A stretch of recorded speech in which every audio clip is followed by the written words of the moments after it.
Par ton sang, vers toi j'avance, Saint de ta puissance, fort de ta présence à chaque pas. En ton sang, ma délivrance, sort de ton... Amen. Quelqu'un m'aide à donner gloire au Saint-Esprit, à Jésus-Christ et à Dieu le Père. Alléluia. Ok, reprenons nos places. Ce matin, je m'en vais partager avec vous sur le 10 principales erreurs concernant les péchés et les pécheurs. 10 principales erreurs concernant les pécheurs, les péchés et les pécheurs. 10 principales erreurs concernant les péchés et les pécheurs. Pour commencer, j'aimerais lire avec vous dans Genèse chapitre 3, du verset 1 au verset 6. Genèse chapitre 3, du verset 1 au verset 6. Et nous allons sauter du verset 16 au verset 19. Puis nous lirons Romains chapitre 5.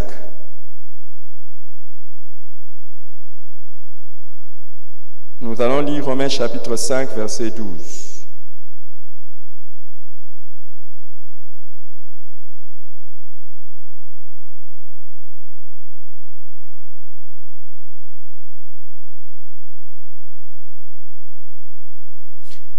Je vais vous donner la lecture de Genèse chapitre 3, 1 à 6.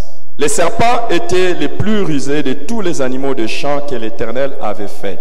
Il dit à la femme, Dieu a-t-il réellement dit, vous ne mangerez pas de tous les arbres du jardin? La femme répondit au serpent, nous mangeons du fruit des arbres du jardin.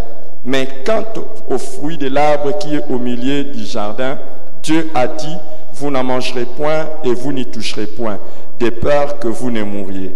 Alors, le serpent dit à la femme, vous ne mourrez point, mais Dieu sait que le jour où vous en mangerez, vos yeux s'ouvriront et que vous serez comme des dieux, connaissant les biens et les mal. La femme vit que l'arbre était bon à manger et agréable à la vue, et qu'il était précieux pour ouvrir l'intelligence. Elle prit de son fruit et en mangea. Elle en donna aussi à son mari qui était auprès d'elle, et il en mangea. Versets 16 à 19. C'est Dieu maintenant qui parle. Dieu dit à la femme, j'augmenterai la souffrance de tes grossesses. Tu enfanteras avec douleur, et tes désirs se porteront vers ton mari, mais il dominera sur toi. Il dit à l'homme, puisque tu as écouté la voix de ta femme et que tu as mangé de l'arbre au sujet duquel je t'avais donné cet ordre, tu n'en mangeras point, le sol sera maudit à cause de toi. C'est à la force de peine que tu en tireras ta nourriture tout le jour de ta vie. Et il te produira des épines et des ronces, et tu mangeras de l'herbe de champ. C'est à la sueur de ton visage que tu mangeras du pain, jusqu'à ce que tu retournes dans la terre d'où tu as été pris, car tu es poussière et tu retourneras à la poussière. Romains chapitre 5, le verset 12. C'est pourquoi, comme par un seul homme, le péché est entré dans le monde, et par le péché, la mort, et qu'ainsi la mort s'est étendue sur tous les hommes, parce que tous ont péché. Amen. L'histoire que nous avons lue dans Genèse chapitre 3 nous montre le début de notre génération ou de notre création. Dieu a créé l'homme parfait, bon, sans péché, et l'a placé dans les jardins d'Éden, jardin de délices, jardin de bonheur, où il avait tout, et il était heureux. Et il lui a créé la femme. Et quand il a créé à l'homme la femme, la Bible dit les deux étaient nus. Et ils n'en avaient pas honte. Mais le serpent est venu, c'est le diable. Quand vous regardez dans l'Apocalypse, on parle du diable comme les serpents anciens. Il est venu et il a dit à la femme, il a suggéré à la femme de faire ce que Dieu avait interdit, c'est-à-dire de désobéir à Dieu, de pécher. Et la femme a fait cela, de manger ce qui était interdit. Automatiquement, la femme a péché. Et la femme, quand il a vu aussi l'homme, il a donné à son mari, et son mari aussi a mangé, et le mal était déjà fait. Donc, le péché est arrivé. Et à partir du verset 16, nous voyons maintenant Dieu venir prononcer les malédictions ou les conséquences des péchés. Il dit à la femme, tu vas commencer à accoucher avec difficulté. Et tu auras des désirs de dominer ton mari, mais c'est celui-là qui va te dominer. Et il dit aussi à l'homme qu'à cause de lui, tout est devenu difficile. Le sol est maudit, tout est maudit, tout est maudit. Mais que c'est à la sueur de son front qu'il mangera du pain jusqu'à ce qu'il retourne à la poussière. Car tu es poussière et tu retourneras à la poussière. Donc la mort est entrée. Et c'est ce que Romains chapitre 5 nous dit, 5:12, que par un seul, le péché est entré dans le monde. Et par le péché, la mort est entrée. Pourquoi tous nous avons péché? Juste à cause du péché d'Adam, nous tous, nous avons péché. Et la mort est entrée dans nous tous. Alors, s'il y a deux choses que je peux dire d'abord au sujet des péchés que nous devons retenir, le péché c'est le plus grand mensonge du diable que nous puissions accepter. Ça c'est le plus grand mensonge du diable que nous puissions accepter. Donc, accepter les mensonges de Satan qui nous incite à pécher, c'est terrible. C'est le plus grand mensonge. Et je dirais la deuxième chose, c'est que le péché est la plus grande erreur que l'homme ait commis dans l'histoire et dans la vie. Donc, si nous péchons, c'est notre plus grande erreur que nous puissions commettre dans la vie. Donc, si le diable réussit à te faire pécher, il t'a fait avaler les mensonges les plus catastrophiques de ta vie. Et si tu arrives à pécher, c'est la plus grande erreur de ta vie. Est-ce que tu considères le péché comme une erreur? Si tu considères ça comme une erreur ou quelque chose de grave, sache que ce n'est pas seulement une erreur, mais c'est la plus grande erreur. Alors, par rapport au péché et par rapport à celui qui pêche, nous avons beaucoup d'opinions. Nous avons beaucoup de considérations, nous les hommes. Mais il y a 10 erreurs principales que nous commettons, comme on peut dire les top 10 erreurs que nous commettons au sujet du péché et au sujet du pécheur. Et je m'en vais juste vous les dire. Quelqu'un m'a dit, pasteur, pourquoi quand vous commencez, vous terminez toujours, vous faites tout pour terminer, vous allez vite. Ah, c'est parce que Jésus revient bientôt. Je voudrais dire vite les choses que Dieu m'a dit. Et puis, quand on va aller au ciel, chacun va rendre des comptes. Alors la première erreur que nous commettons au sujet du péché et du pécheur, c'est de croire que le péché peut nous apporter le bonheur ou une meilleure vie. Croire que le péché peut nous apporter le bonheur ou une meilleure vie. Regardez, les amis, en tout cas, il n'y a pas un péché qui paraît d'emblée quelque chose de mauvais. Généralement, le péché nous paraît toujours comme quelque chose de bien. Le diable ne présente pas le péché comme quelque chose de dangereux ou de mauvais. Mais il le présente toujours comme quelque chose de bien. Mon ami, quel est le péché qui est mauvais en soi? Au début, comme ça, le péché montre toujours sa facette positive. Mais le péché ne montre pas la facette négative. Vous savez pourquoi on ment? On ment pour s'en tirer d'une situation dangereuse, non? Et apparemment, le péché du mensonge est un avantage. Oui. Et c'est pour ça quand le diable est venu, il a dit à la femme, Dieu a interdit. Le diable dit non. Il sait, Dieu vous a caché un bon secret. Le mensonge, apparemment c'est un avantage. Pourquoi on vole? Parce qu'on trouve que c'est bien de voler. En volant, ça va me donner quelque chose de bien. Mais on ne voit pas les dangers. Dans les réseaux sociaux, il y a un monsieur qui est allé voler dans la maison de quelqu'un. Il est allé voler et puis c'était les ténèbres. On montre une histoire, je sais que ce sont des montagnes. Après, quand on allume comme ça, il se rend compte qu'il se retrouve dans la maison d'un militaire bien armé. Il commence à dire, ah, voler n'est pas bon. Ma mère m'a toujours interdit de voler. Moi, je suis maudit. Mais quand il allait, il pensait que c'était bien. Il n'y a jamais quelqu'un qui va faire un péché et il se dit en soi, je ne vais pas faire une mauvaise chose. Tout le monde pense qu'en allant pécher, il fait une bonne chose. C'est pour ça que vous ne verrez jamais quelqu'un qui veut commettre l'acte sexuel être triste. À moins que ce soit un viol. Mais normalement, si vous voulez le faire, vous êtes content. Parce que vous pensez que ça va vous apporter le bonheur au début. C'est ça. Avez-vous déjà vu quelqu'un qui est en train de partir dans un bar pour se saouler, en train de pleurer? Je vais me saouler. Non. Au contraire, il est content.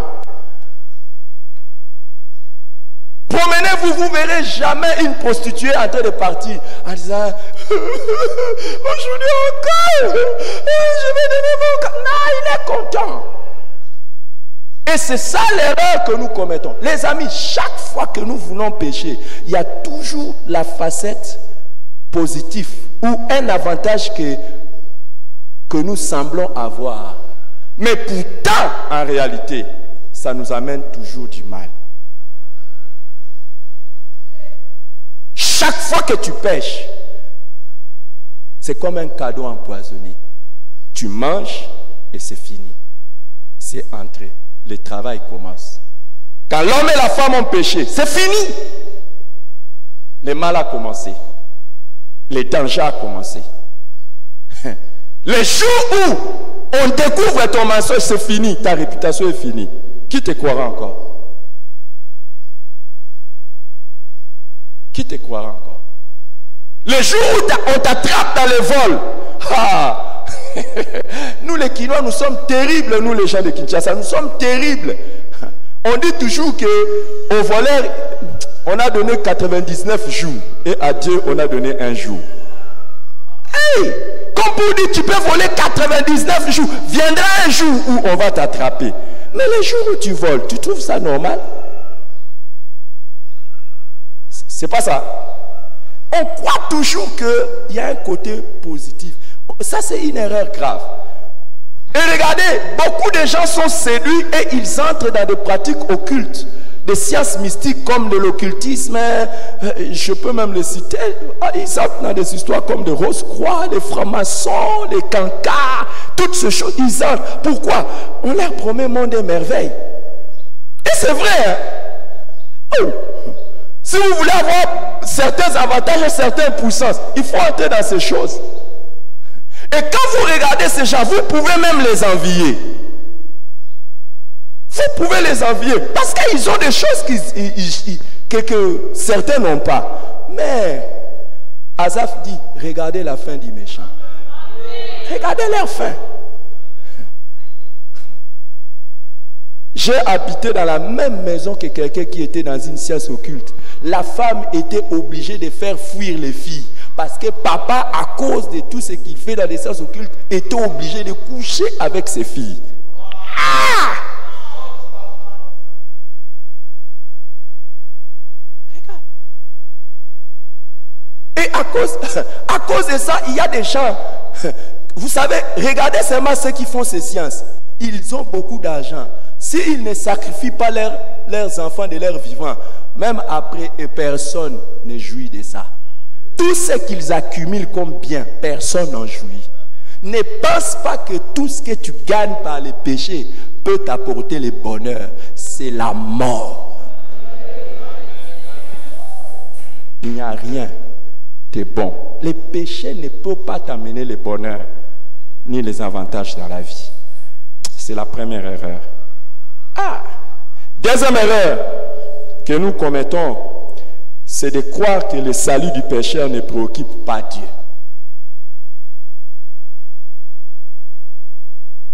croire que le salut du pécheur ne préoccupe pas Dieu. Toujours dans Genèse, chapitre 3, immédiatement quand l'homme a péché, dans le verset 9, on nous dit, dans le verset 8, on nous dit, Dieu se promenait dans les jardins d'Éden. Et il n'a pas vu là où l'homme était d'habitude avec lui. On nous dit dans le verset 9, il dit, Dieu appela l'homme et lui dit, où es-tu? C'est Dieu qui est allé à la recherche de l'homme. Si tu es un pécheur aujourd'hui, si tu es dans les péchés aujourd'hui, sache que Dieu est à ta recherche. Dieu est en train de te chercher. Ça préoccupe le cœur de Dieu. Et là, continuez l'histoire toujours dans Genèse chapitre 3. Vous allez voir que l'homme et la femme se sont retrouvés nus. Ils se sont rendus compte qu'ils sont nus et ils se sont cachés. Et ils ont mis des feuilles. C'est là que le mariage est devenu difficile. À partir du péché, quand il n'y avait pas de péché, il n'y avait pas quelque chose pour se couvrir. Je ne vais rien dire. Pourquoi dans les mariages, il y a des choses, il y a des gens qui se couvrent? Des hommes qui se couvrent et des femmes qui se couvrent. Ils étaient qu'à deux. Ils avaient peur de qui? Qui allait voir? Le lion ou le serpent? Et si le lion te voyait, quel est le problème? Mais même dès que tu vois que tu te couvres devant ta femme ou tu te couvres devant ton mari, c'est la conséquence du péché. Ce n'est pas spirituel. Dans les mariages, je ne veux pas dire beaucoup de choses. Hein. Qui doit comprendre va comprendre. Quand tu es avec ton homme ou tu es avec ta femme, je dis marié légalement, mais tu te couvres. Ça veut dire que le péché est en train de faire son travail. Parce que dans la pensée de Dieu, dans les mariages, on ne se couvre pas. On ne se couvre pas. Ça, le jour où tu vois seulement, oh, ton mari, ta femme, et puis tu te couvres, dis, le péché est actif à moi.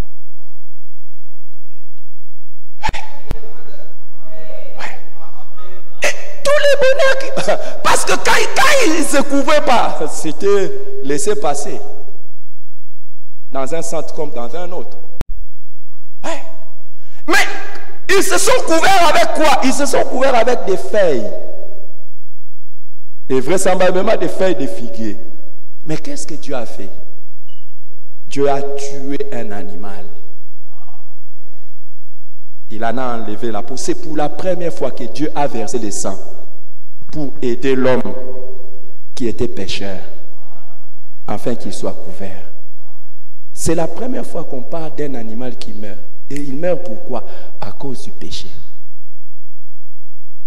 Donc la première fois que Dieu était obligé de tuer une de ses créatures, c'est à cause du péché de l'homme. Pour essayer seulement de recouvrir l'homme. Et plus tard, il va démontrer son amour en tuant son propre fils pour couvrir nos péchés. Le salut du pécheur préoccupe Dieu. C'est nous qui pensons que quand quelqu'un est dans le péché, Dieu ne s'en occupe pas. Ça fait mal au cœur de Dieu. Et dans Luc chapitre 15, Jésus a donné la parabole du père qui avait deux fils. On appelle ça la parabole du fils prodigue. Le fils cadet est allé pécher. Il a fait beaucoup de mauvaises choses. Mais le jour où il revenait, la Bible dit, le père le voyant de loin. C'est comme si le père était toujours dehors, en train d'attendre le jour où son fils reviendra. Si quelqu'un est dans le péché, il n'a qu'à savoir que Dieu est là en train d'attendre. Son cœur bat. Tu reviendras quel jour? Tu reviendras quel jour? Tu reviendras quel jour? C'est une erreur de penser que quand quelqu'un pêche, Dieu dit bon débarras. Non! Il souffre. Dieu souffre. Tout pécheur que vous rencontrez sur le chemin, sachez que Dieu est à sa recherche. Dieu a été le premier évangéliste. C'est lui-même qui est allé. Et ne t'en fais pas, si méchant que tu es. Tu ne veux pas aider les pécheurs. Dieu enverra quelqu'un. Il souffre. C'est une erreur grave. Troisième erreur que nous commettons concernant les péchés et les pécheurs, c'est de croire que le péché tue l'amour de Dieu envers les pécheurs. Croire que le péché tue l'amour de Dieu envers les pécheurs. Écoutez, ce n'est pas parce que l'homme pêche que Dieu cesse de l'aimer. Non. Le péché ne tue pas l'amour de Dieu envers les pécheurs.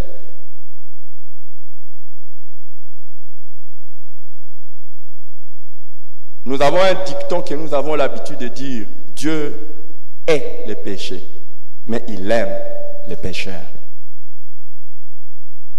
Si ça tuait l'amour de Dieu, ce serait le sort final du pécheur. Et plus rien ne lui arrivera. Mais dans Romains chapitre 5, verset 8, on nous dit: mais Dieu prouve son amour envers nous, en ce que lorsque nous étions encore des pécheurs, Christ est mort pour nous.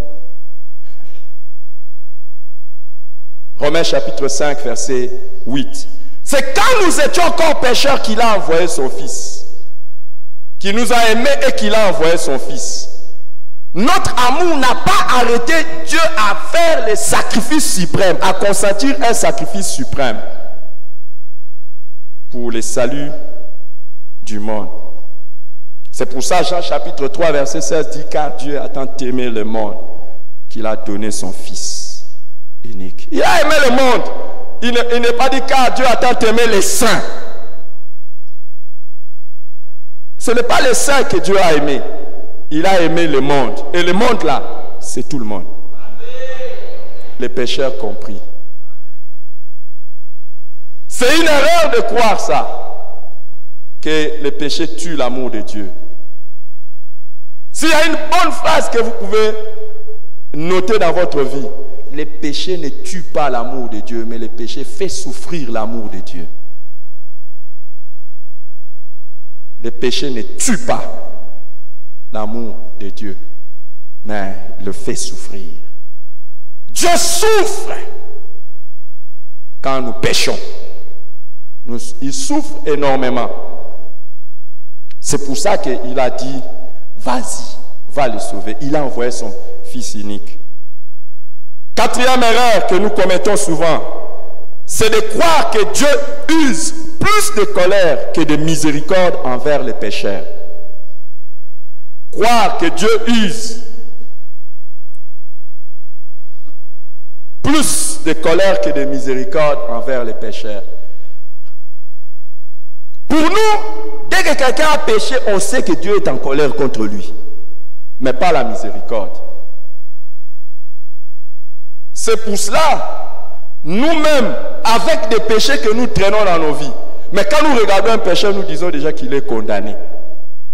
Mais quand on décrit Dieu, on ne le décrit pas comme le Dieu d'abord de colère. Dans Exode chapitre 34, le verset 6, quand Moïse parle de Dieu, on dit: l'Éternel passa devant lui et il s'écria, c'est Moïse, il dit: l'Éternel, l'Éternel, Dieu miséricordieux et compatissant, lent à la colère et riche en bonté et en fidélité. Exode 34, verset 6.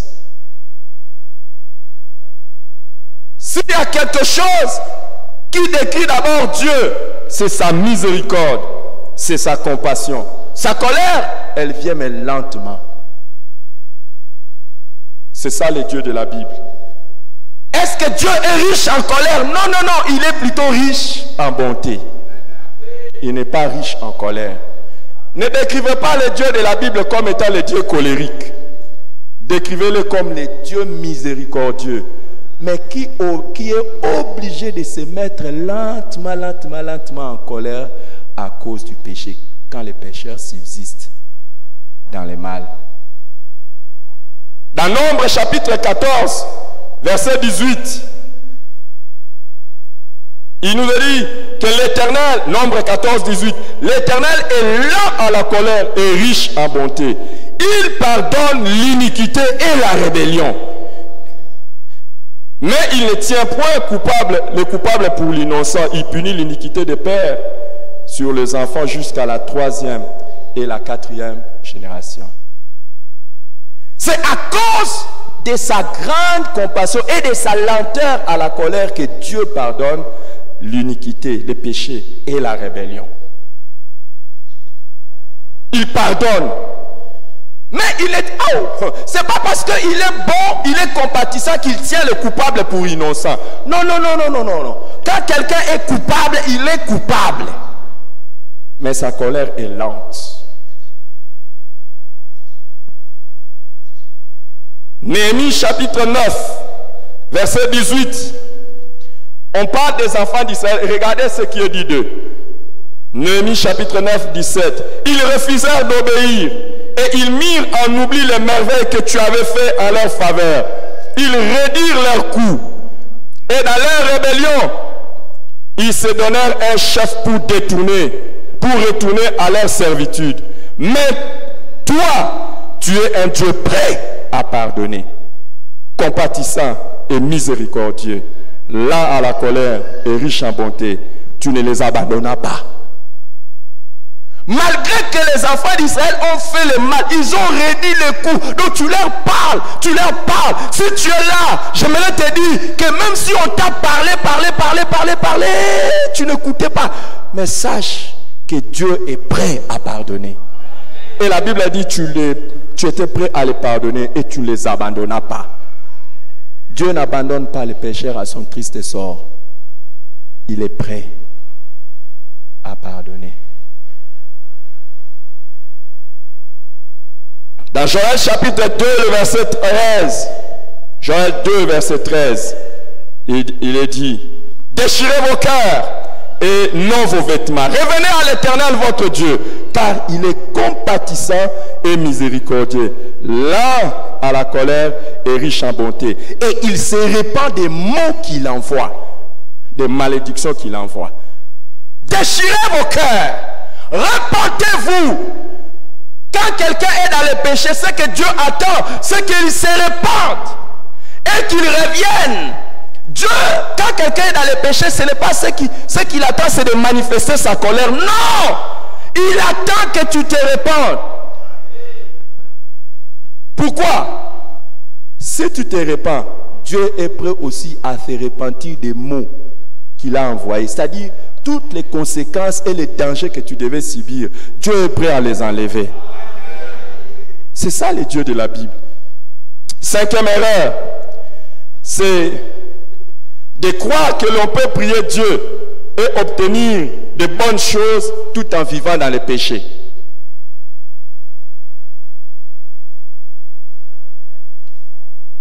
Il y a certains qui sont confortables dans leur vie de péché. Peut-être ils n'ont jamais rencontré Jésus. Peut-être ils ont déjà rencontré Jésus comme vous et moi. Mais ils continuent à prier et à s'attendre aux bonnes choses de la part de Dieu, tout en continuant à prier. Dès que l'homme a péché dans le jardin d'Éden, il a été bouté dehors. Nous avons déjà vu que Dieu ne tient pas pour innocent et coupable. Il les a boutés dehors.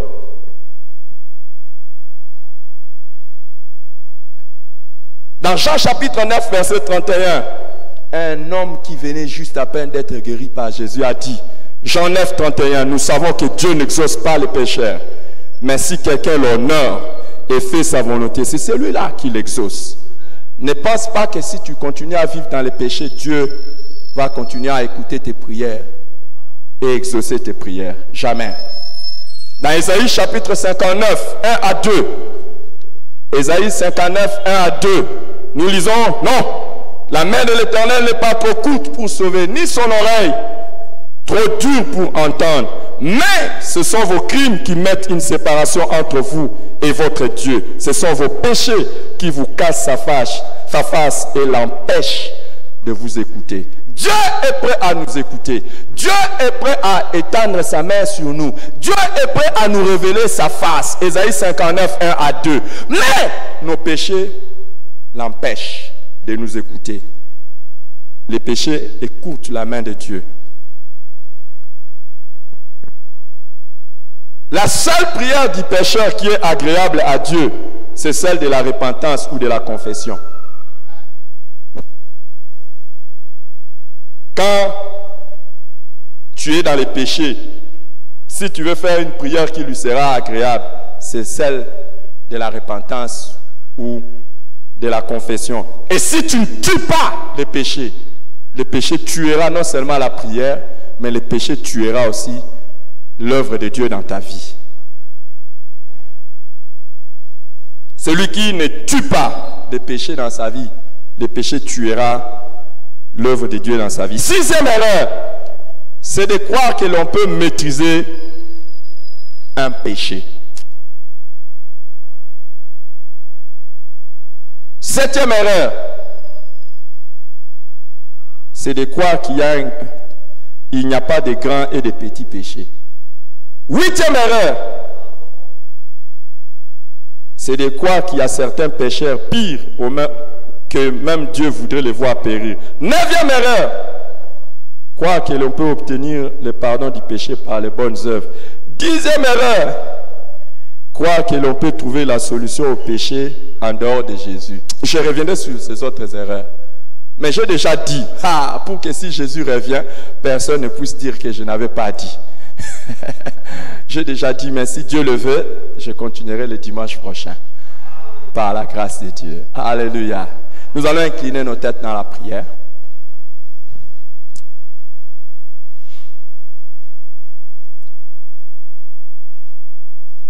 S'il y a quelqu'un qui est là ce matin, qui dit, pasteur, après avoir écouté ces messages, je me suis rendu compte que je suis dans le péché. Je suis dans le péché. Et je veux que Dieu me pardonne. Je croyais que Dieu était fâché contre moi ou qu'il était en colère contre moi, mais pourtant aujourd'hui je viens de me rendre compte qu'il m'aime. Mon péché n'a pas tué son amour. Je vais donner ma vie à Jésus. Pour la première fois, je vais abandonner les péchés et donner ma vie à Jésus. Si tu es là, tu peux être seul. Et je n'ai pas besoin que les gens lèvent les mains par sentiment. Mais tu es seul. Tu te dis, aujourd'hui, je vais changer ma vie. Je vais revenir à Dieu. Je pensais que le bonheur, c'est dans les péchés. Mais ce n'est pas dans les péchés. Lève ta main. Lève ta main. Merci, mon ami, toi qui es là-bas derrière. Lève-toi. Lève-toi. Merci. Y a-t-il une autre personne? Merci, Seigneur. Y a-t-il une deuxième personne qui dit, aujourd'hui, je vais donner ma vie à Jésus? Merci, mon ami. Lève-toi. Lève-toi. Y a-t-il une troisième personne? Ceux qui sont sincères et sérieux, ils disent, aujourd'hui, je vais changer de vie. J'ai compris qu'il faut que j'arrête avec le péché et qu'il faut que je serve Dieu. Y a-t-il une troisième personne? Je voudrais vous aider. Nous aussi, on nous a aidés. Comme moi, je vous aide. Je fais seulement exactement ce que Dieu a fait. Un jour, il a touché le cœur d'un serviteur de Dieu qui a prêché et j'ai donné ma vie à Jésus. Mes frères, venez ici. Je vais prier avec vous. Venez ici devant mes amis. Vous êtes courageux et c'est extraordinaire. Merci. Venez, venez. Si tu es là aussi, tu voulais prendre cette décision de donner ta vie à Jésus, viens. Merci aussi, ma soeur. Merci. Tu peux être dans les balcons, tu peux être partout. Viens, viens à Jésus. C'est le jour du salut. Gloire à Jésus. Viens, viens mon ami, viens. Viens vite, viens vite. C'est Jésus, c'est vers Jésus que tu viens. C'est pas vers un homme, c'est vers Jésus que tu viens. Viens, c'est vers Jésus que tu viens. Viens ma soeur, merci. Merci ma soeur, viens. Venez, venez à Jésus. Et c'est lui qui va vous sauver. Il vous aime. Votre péché n'a pas tué son amour. Il a continué à vous aimer. Et il continuera à vous aimer. Y a-t-il une dernière personne? N'hésite pas, ne ferme pas ton cœur. Ne ferme pas ton cœur. Mon ami, tu peux te mettre là. Il n'y a pas de problème. Merci. Ne ferme pas ton cœur. Ça sera une erreur grave. Et tu feras souffrir le cœur de Dieu. Rester dans le péché, c'est faire souffrir le cœur de Dieu. Waouh. Je voudrais que nous puissions prier rapidement. Pourquoi tu fermes ton cœur au lieu de donner ta vie à Jésus? C'est juste une exhortation. Je vous supplie, abandonnez le mal et ne faites pas souffrir le cœur de Dieu. Viens, viens devant, viens, oui. Merci, merci ma soeur. Je t'appelle ma soeur parce que toi et moi en Christ, nous sommes maintenant frères et sœurs. Parce que nous tous, nous sommes sauvés par le sang de Jésus. Alléluia. Une dernière personne, je compte jusqu'à 5, tu fermes ton cœur, ça sera toi-même. Et nous allons le voir, c'est un péché grave que de fermer son cœur. Je compte 1. Je compte 2. Je compte 3. Je compte 4. Et je compte 5. Merci Seigneur. Waouh. La Bible dit ceci, il y a une grande fête au ciel pour une seule personne qui se répand. Tel que vous êtes là, sachez qu'au ciel, maintenant auprès de Dieu, il y a une grande fête. Parce que vous avez décidé seulement de venir à Jésus. Il y a une grande fête. Et le cœur du Père est très content. Et pour vous aussi, il va organiser des bonnes choses dans votre vie. Je vais vous aider comme on m'a aidé moi-même un jour, afin que vous puissiez faire cette prière devant Dieu. Dites après moi, Seigneur Jésus. Répétez cette prière et que ça soit votre prière. Seigneur Jésus, j'ai entendu ta parole. J'ai compris aujourd'hui que Dieu m'aime malgré mes péchés. Jésus est venu pour me sauver. Aujourd'hui, je viens devant toi. Je regrette ma vie de péché. Je regrette tous les péchés que j'ai commis. Je t'accepte aujourd'hui dans ma vie. Entre dans mon cœur. Pardonne mon péché. Lave-moi. Purifie-moi. À partir d'aujourd'hui, je vais vivre pour toi. Au nom de Jésus-Christ. Père, merci de m'avoir sauvé. Au nom de Jésus. Restez calmes, nous allons prier pour vous. Est-ce que les saints, nous pouvons tendre nos mains ici pour prier pour eux? Les enfants de Dieu, s'il vous plaît, tendons nos mains, prions pour eux. Seigneur Jésus, merci pour la grâce que tu as donnée à ces bien-aimés de prendre la décision. C'est une grâce. C'est une grâce. Beaucoup de gens, il y en a peut-être certains qui sont ici qui n'ont pas pris cette décision, mais eux ont pris cette décision. Merci de les avoir sauvés. Merci de les avoir transformés. Merci pour ton sang qui les lave, qui les purifie. Aujourd'hui, ils sont des vrais enfants de Dieu. Et ils seront toute leur vie vrais enfants de Dieu. Nous prions pour que le diable ne puisse plus récupérer quelqu'un. Que le diable ne récupère plus jamais quelqu'un. Oui, parce que tu les aimes. Oui, parce que tu es l'aimes Dieu. Au nom de Jésus-Christ. Père, merci de les recevoir et de les garder. Merci de mettre en eux au même moment la haine du péché. Merci de mettre en eux la haine du monde, Éternel des armées, et la haine du diable. Merci de les aider par ton Saint-Esprit qui est entré dans leur vie aujourd'hui à aller de l'avant et à vivre pour toi au nom de Jésus. Mes frères et mes sœurs, regardez, allez là-bas. Nous avons besoin de prendre juste vos noms pour prier pour vous après. Allez là-bas s'il vous plaît. Merci. Allez là-bas. Gloire au Seigneur.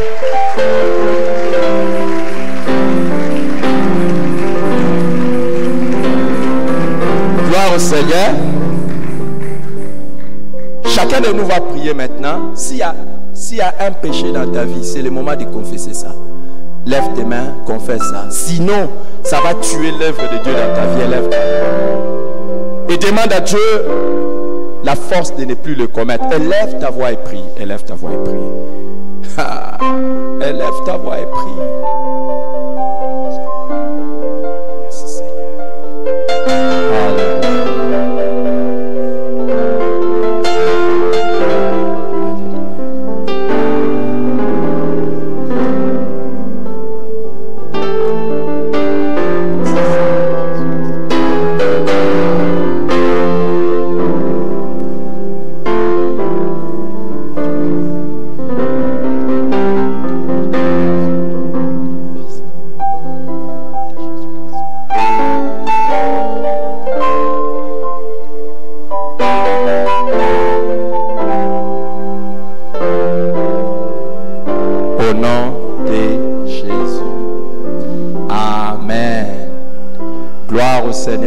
Est-ce que quelqu'un est béni ce matin?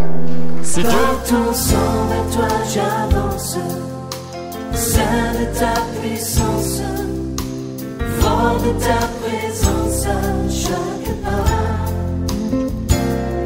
En ton sang, ma délivrance, sort de ton